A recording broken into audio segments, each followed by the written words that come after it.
இப்போ தற்போதுள்ள இயந்திர அறிவியல் உலகில் வேலை செய்கிறதுக்குன்னு இவ்வளோ நேரம் தான் நீ வேலை செய்யணும் அப்படின்னு எந்த கட்டுப்பாடுமே இல்லை.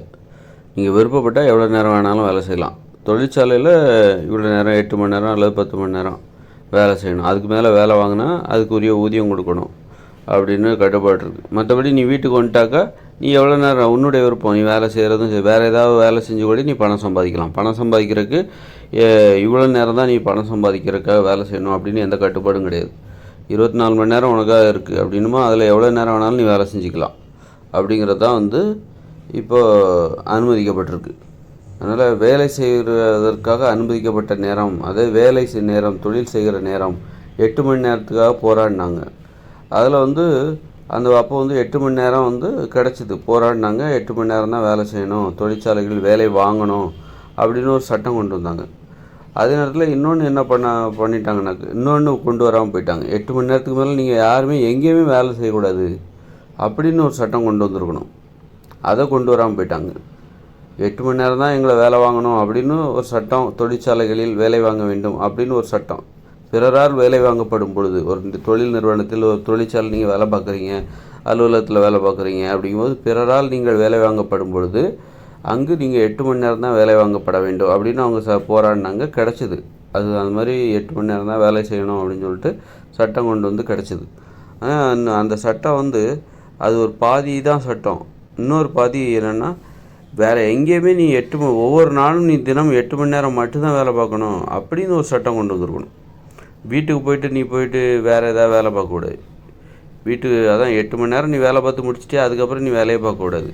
அதுக்கு ஒரு நேரத்தை காலையில் காலையில் 7 மணிலேருந்து மதியம் 3 மணி வரைக்கும் 8 மணி நேரம் தான் வேலை பார்க்கணும் அப்படின்னு சொல்லிட்டு அதன் பிறகு யாருமே எங்கேயுமே வேலை பார்க்கக்கூடாது. இந்த மாதிரி ஒரு தெளிவான சட்டத்தை உருவாக்கவில்லை. நீ விருப்பப்பட்டால் நீ என்ன வேணாலும் பண்ணலாம்ப்பா. நீ ஒரு தொழிற்சாலையில் 8 மணி நேரம் தான் வேலை வாங்குவாங்க. ஓவர் டைம் வேறு அதிகப்படியாக வேலை வாங்கினா அதுக்கு தனியாக சம்பளம் கொடுத்துருவாங்க. அப்புறம் நீ வீட்டுக்கு வந்த பிறகு கூட நீ பணத்தை சம்பாதிக்கிறதுக்கான வேலையை ஏதாவது செய்யலாம். 24 மணி நேரம் உனக்கு இருக்குது. அப்படிங்கும்போது நீ பணத்தை சம்பாதிப்பதற்காக எந்த ஒரு வேலையும் நீ செஞ்சுக்கிட்டே இருக்கலாம் அப்படின்னு சொல்லிட்டாங்க. சொல்லாத ஒரு சட்டம் தான் இருக்குது இப்போங்க. அப்படின்னு சொல்லலை, ஆனால் அந்த சட்டம் இங்கே இருக்குது. அதுதான் மக்கள் பின்பற்றி எவ்வளோ நேரம் வேணாலும் பணம் சம்பாதிப்பதற்காக முயற்சி பண்ணலாம். அவங்க அதற்கான வேலைகளில் ஈடுபடலாம் அப்படின்னு தான் இங்கே இருக்குது. அப்போ எப்படி லாபகரமாக எப்படி யோசிக்கிறாங்க அப்படின்னா, மக்கள் இப்போ வீட்டுக்கு வந்த பிறகு வீட்டு வேலைகளை செய்கிறதுனால வீட்டு வேலை செய்கிறதுக்கு போல் வீட்டு வேலைக்கு ஆட்களை நியமிச்சுட்டு நம்ம அந்த நேரத்துலையும் ஏதாவது தொழில் செய்கிற நேரமாக அதை பயன்படுத்தி கூடுதலாக பணம் சம்பாதிக்கலாம். கூடுதலாக பணம் சம்பாதிக்கும் போது அதில் ஒரு பகுதியை வீட்டு வேலை செய்கிறவங்களுக்கு கொடுத்துடலாம். அதனால் வீட்டில் உள்ள எந்த வேலைகளையும் செய்யாமல் வீட்டில் உள்ளவங்க ஒரு வீட்டில் இருக்காங்க, அவங்க என்ன பண்ணுறாங்க, தனது வீட்டு வேலைகளை தனது வீட்டில் உள்ள தனது வேலை எதையுமே செய்யாமல் என்ன பண்ணுறாங்க, அந்த வேலையை செய்வதற்கு வேலைக்கு ஆள் நியமிக்கிறாங்க. ஒரு 5000 ரூபாயோ 10,000 ரூபாயோ வேலைக்கு ஆளை நியமிச்சுட்டு அந்த நேரத்தில் இவங்க என்ன பண்ணுறாங்கன்னா ஏதாவது பணத்தை சம்பாதிக்கிற வேலையை செய்கிறாங்க. அப்படி செய்கிறதுனால இவங்களுக்கு கூடுதலாக நிறைய பணம் கிடைக்குது. அந்த நிறைய பணத்திலிருந்து ஒரு குறிப்பிட்ட தொகை, ஒரு 5,000 10,000 அந்த வீட்டு வேலை செய்கிறவங்களுக்கு கொடுத்துட்றாங்க. இது எப்படி லாபகமான சிந்தனை அப்படின்னு நினச்சிட்டு அவங்க அதை பண்ணுறாங்க.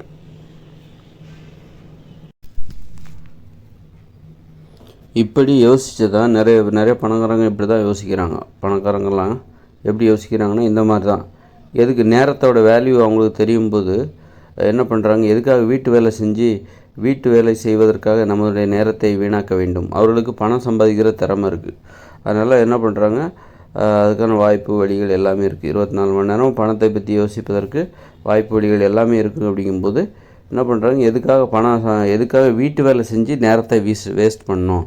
அதனால் வீட்டு வேலை செய்வதற்கு வேலையாட்களை நியமித்து விட வேண்டும். அதில் ஒரு 5,000 10,000 கொடுத்துட்டு அந்த நேரத்தில்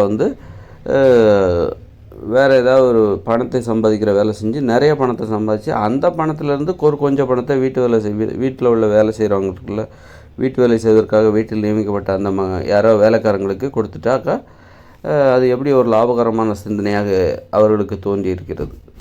அந்த மாதிரி பண்ணுறாங்க.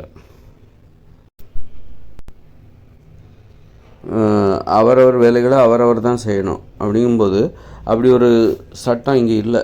அப்படிங்கிறதுனால சரி வேலை அப்போ நேரத்தோட மதிப்பு, நேரத்தை வந்து நல்லா பணத்தை சம்பாதிக்கிறதுக்காக நேரத்தை பயன்படுத்துவது, அதுதான் பயனுள்ள நேரத்தை பயனுள்ள வழிகளில் செலவழிப்பதற்கான வழி அப்படின்னு சொல்லிட்டு, வீட்டு வேலை செய்கிறதுக்காக அவங்கவுங்க வேலையை அவங்க வீட்டில் உள்ள அவங்கவுங்க வேலையை அவங்கவுங்களே செய்வதற்காக எதுக்காக நேரத்தை செலவிடணும், வேஸ்ட் பண்ணணும். அதை யாராவது வேலைக்காரங்களை நியமித்து அந்த வேலைகளை செய்து கொடுக்க சொல்லி அவர்களிடம் அதை ஒப்படைத்து விட்டு அந்த நேரத்தில் என்ன பண்ணலாம், அந்த மாதிரி வீட்டு வேலை செய்வதற்காக வீட்டு வேலை செய்வதற்கு செலவழிக்கின்ற அந்த நேரத்தை வேலைக்காரங்கக்கிட்ட அந்த வேலையை விட்டுட்டு நாம் என்ன பண்ணலாம், பணத்தை சம்பாதிக்கிற வேலையில் ஈடுபட்டோன்னு வச்சுக்கோ, கூடுதலாக நிறையா பணம் கிடைக்கும்.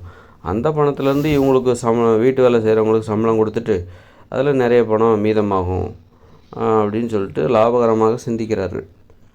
அதற்கு எப்படி பாருங்கள். அதனால் இதுக்கெல்லாம் ஒரு சட்டம் கொண்டு வர வேண்டும். அவரவர் வேலைகளை அவரவரே செய்ய வேண்டும் அப்படின்னு ஒரு சட்டம் கொண்டு வரணும்.